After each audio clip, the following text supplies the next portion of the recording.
from the soul with it. Yeah.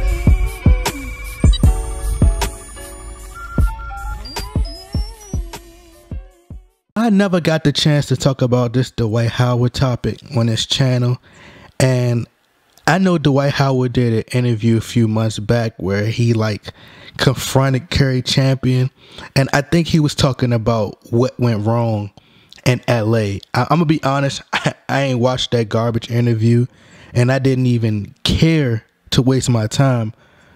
I didn't even waste my time to go watch the interview, and because I know it's pure trash. I know he got up on the panel and continued this lame excuse about injuries and him not properly healing his back, his arm, shoulder, etc. I knew he'd get up on that panel with some lame excuse. And if you guys want to believe the story and believe what he said, the excuses that he made, that's fine. I looked in the comment section and I seen a ton of fans. I'm not sure if it was Laker fans. Majority of the time it's casual fans who only watch basketball for the superstars and the big names in basketball. They don't really care to really watch the games and support they don't even have a team. They just have a team just to say they have one. When a lot of these players retire, they're gonna hop on to the next bandwagon. They're gonna move on to the next. But anyway, so like I said, they probably bought into the whole excuse of the Lakers fans are too harsh. Dwight Howard saying the pressure. They're too harsh. The Lakers fans, they're too harsh. Shut up, okay? Now, everything Kareem Abdul-Jabbar said about Dwight Howard was true. Everything Stan Van Gundy said about Dwight Howard was real. Everything that Charles Barkley said about Dwight Howard was real. And the only reason I'm talking about it is because it came up in my head. It popped in my head, and I was just like, you know what? I never talked about it. And I be thinking, every time I see Dwight Howard, even when he signed with the Wizards, I've been wanting to talk about it. I was like, you know what? But let's get into what Kareem said about Dwight Howard. Kareem Abdul-Jabbar said, well, Dwight didn't want to do any work. Andrew Bynum did not want to do a lot of work. But Andrew was kind of getting the hang of it. I don't think Andrew was that interested in playing basketball, which is obvious to me because Andrew Bynum got his 2 rings. He probably got some money, got a big contract, got some money, lived the Hollywood lifestyle, and just got accustomed to it. Probably started wilding out. He got content. But honestly, in my opinion, I don't think he really cared about basketball. So that's why I ain't really too mad about Andrew Bynum. I understand that he was probably just one of those dudes, one of those tall dudes that somebody came to and was like, hey, bro, I think you should try out for the basketball team.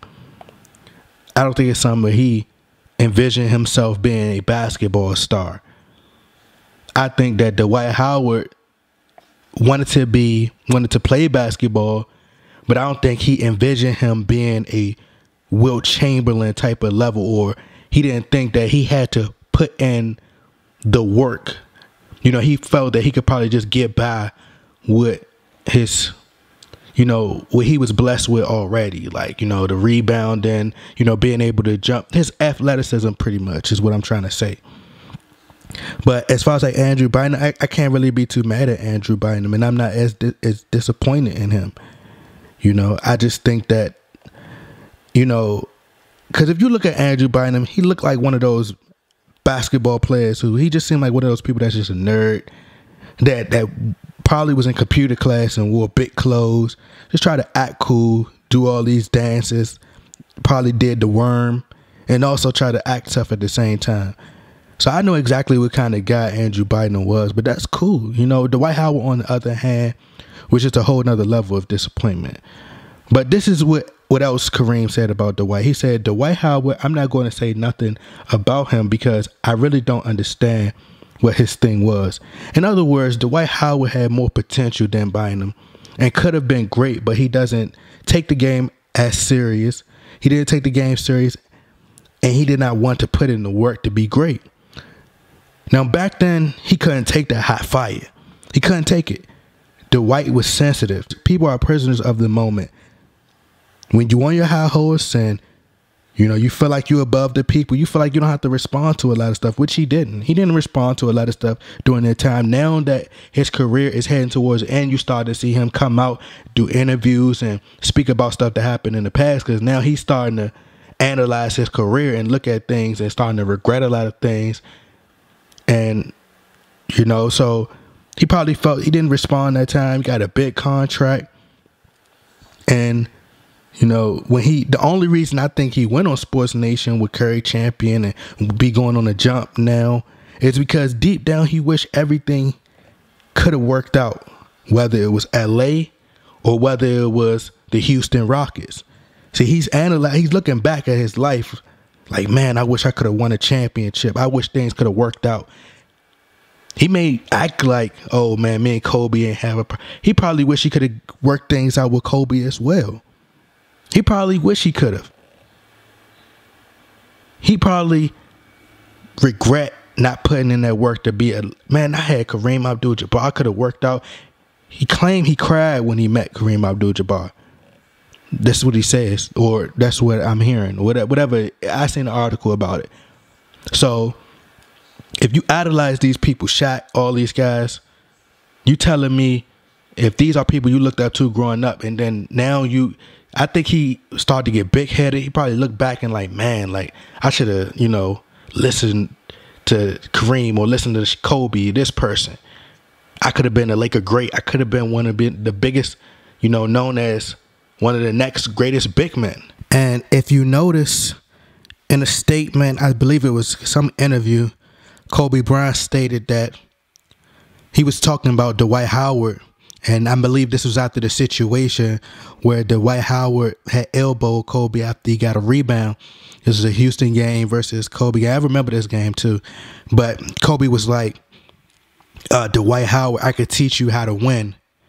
And that's how he was. This was not during that time when he was in Houston, but he's talking about the time where Dwight Howard was with the Lakers, and he was telling Dwight Howard at that time, because Dwight Howard thought that, hey, he could come in and, he thought the perception of winning an NBA championship was that, it was all, you could come in and play and we gonna hold hands and be friends. But he got here and Kobe was a little bit tougher, and the same way he was with his teammates and was waking them up he was more so demanding. And it was a certain mentality that you need in order to win a championship. And Kobe had that. And Dwight Howard, he already probably was big headed before he got there. And Kobe probably like, man, you better remember, I defeated you. We beat you in the finals. And you want to come in here and you try to tell me what we need and what it takes to win an NBA championship. I already won. I got 5, remember? And that's probably where they butted heads. And he felt like he should take fewer shots. Kobe should take fewer shots. Dwight Howard probably most likely felt like he was bigger than what he was, and he should get, he should be getting the ball more, and he should be, pretty much getting more touches. And of course, Kobe was getting to a certain point at an age where he was just chucking up a lot of shots. And he was missing a lot. And he didn't really have that facilitator that he really needed. Also, Kobe was playing too many minutes, I believe, during that time. I don't think he respected Mike D'Antoni at all. And Nelly said some stuff. The rapper Nelly, for those who don't know, he was Dwight Howard's best friend or friend, and he went on TV. And a lot of stuff, if you go back and watch that stuff, it was just emotional. And if you listen to half the stuff that he said, he was wrong about a lot of stuff. But one thing he did say, which I still believe that's going to still happen, is Kobe wants to win without Phil Jackson.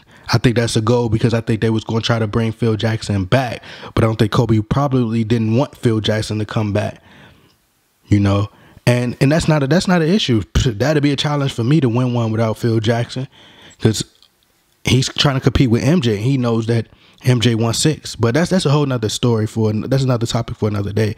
But as far as like Dwight Howard, Kobe probably was letting them know, like, you trying to tell me what it takes for us to win a championship. You want me to hand you the keys? You ain't got what it takes. You're mentally weak. You crying. You're soft. And I know you soft. And now it's through the league that you're soft.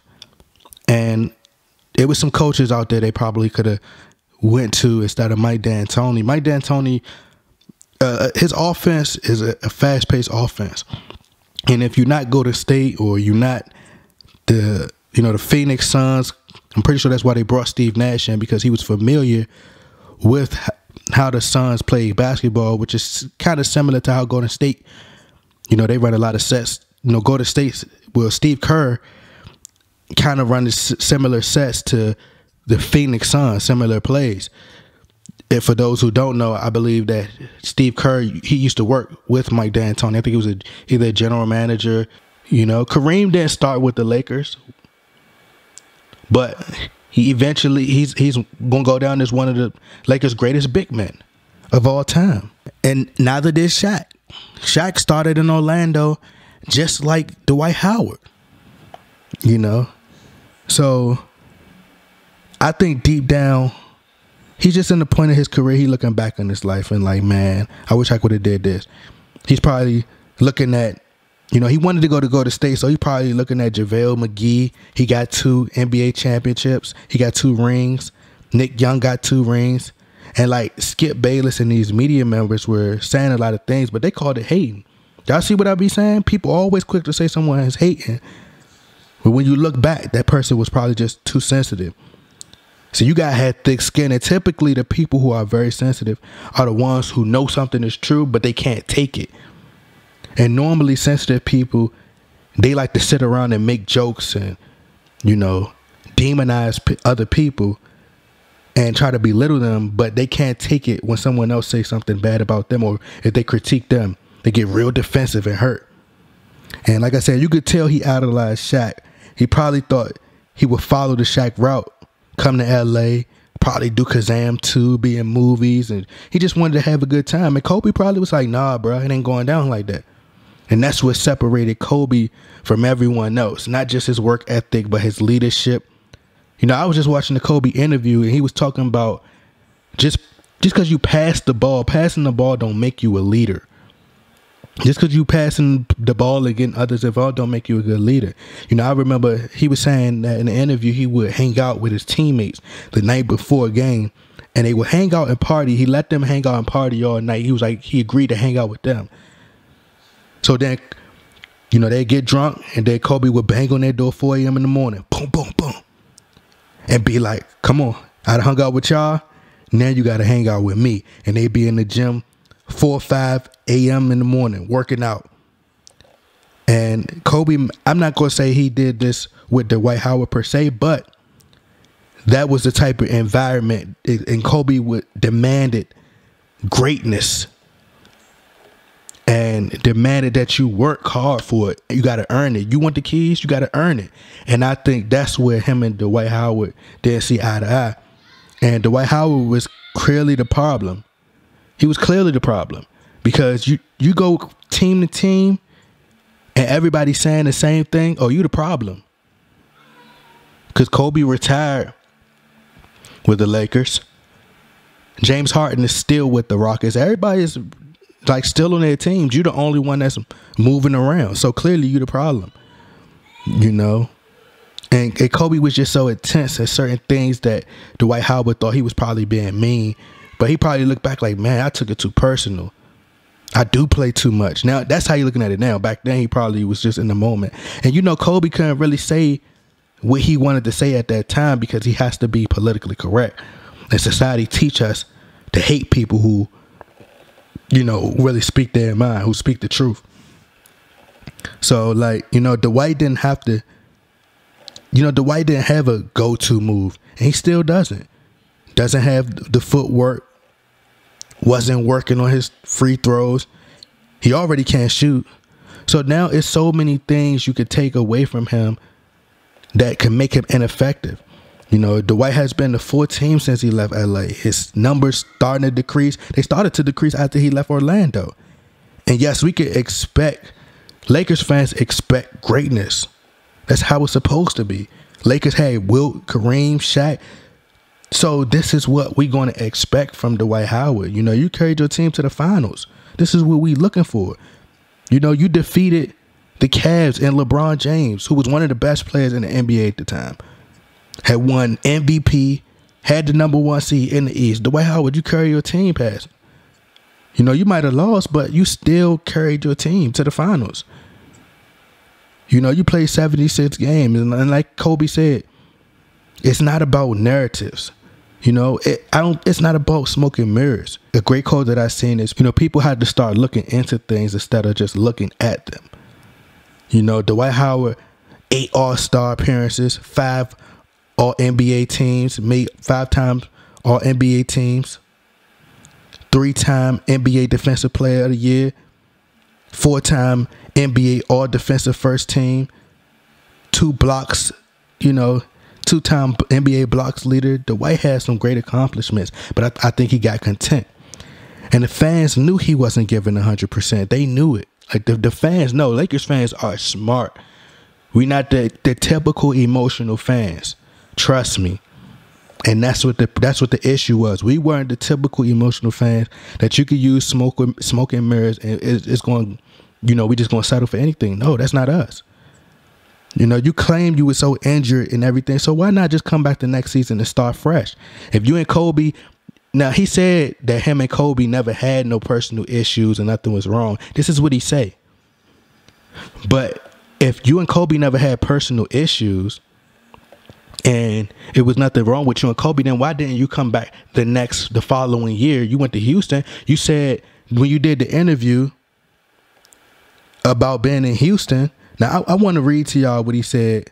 So he said, they asked him how was his body. He said, my body is great. That is one thing I pride myself on, taking care of my body.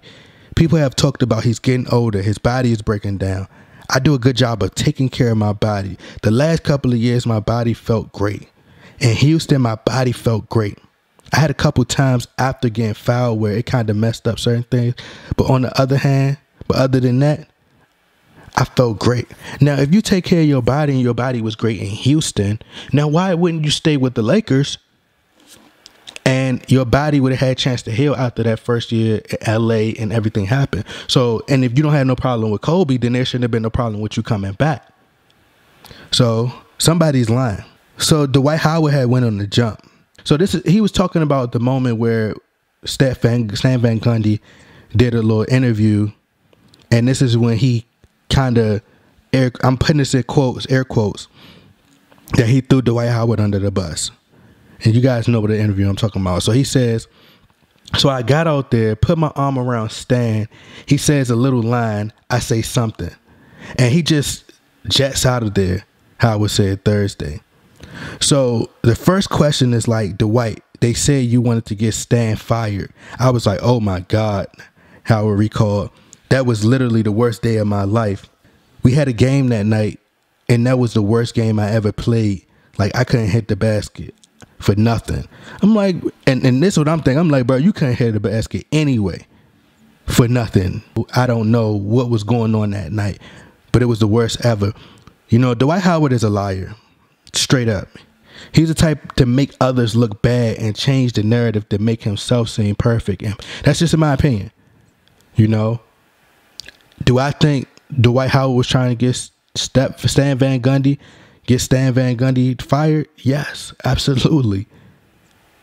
And I think what happened was Dwight got put on blast and was embarrassed because Stan Van Gundy exposed that he was trying to get him fired. And he was so embarrassed how he got out, and that someone in that organization probably let him know. And he jetted. It was like he was like, I gotta go. You know, and this is all speculation. This is just all speculation. I think Stan Van Gundy and Howard were going at it back and forth in practice and in games. And Dwight was like, it's either me or him. And he probably got too big headed. And I'm gonna get into the comments about a lot of stuff that would let me know that Dwight Howard was getting big headed and beside himself. See, he wanted to take control a lot of stuff. He wanted to be a leader. He looked at himself bigger than life. You know, he probably wanted to get rid of Stan Van Gundy, change the roster, probably got to the Lakers, probably wanted Kobe gone and wanted to be the face of the Lakers. But he was like, nah, you're going to have to earn it. Because Stan Van Gundy seems like a guy who's straightforward.